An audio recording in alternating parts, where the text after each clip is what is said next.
আসসালামু আলাইকুম। Facebook account permanently কিভাবে ডিলিট করতে হয় সেটা হয়তো আপনারা অনেকেই জানেন না। আমরা অনেক সময় দেখা যায় একাধিক ফেসবুক অ্যাকাউন্ট ক্রিয়েট করে বসে থাকি, যেগুলো আমরা ইউজ করি না।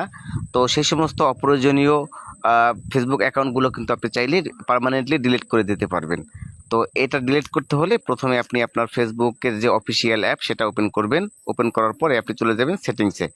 ফেসবুকের সেটিংসে চলে যাবেন, তারপরে উপরের দিকে দেখেন অ্যাকাউন্ট সেন্টার, এখানে টাচ করবেন। তারপরে নিচের দিকে দেখেন এই যে পার্সোনাল ডিটেলস, এখানে টাচ করবেন। নিচের দিকে দেখেন অ্যাকাউন্ট ওনারশিপ অ্যান্ড কন্ট্রোল, এখানে টাচ করবেন।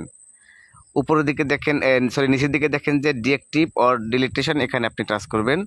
প্রোফাইল সিলেক্ট করবেন। তারপর এখানে দুটি অপশন ডিএক্টিভ এবং ডিলিট। তো আপনি যদি ডিলিট করতে চান সেক্ষেত্রে নিচের এটা সিলেক্ট করবেন, কন্টিনিউতে টাচ করবেন। এরপর আপনার প্রোফাইলের আন্ডারে যে পেজগুলো থাকবে সেগুলোও কিন্তু ডিলিট হয়ে যাবে, এখানে শো করতেছে, কন্টিনিউতে টাচ করবেন। এখানে কি কারণে আপনি ডিলিট করবেন সেখানে যে কোনো একটা কারণ আপনি সিলেক্ট করবেন, আবারও কন্টিনিউতে টাচ করবেন।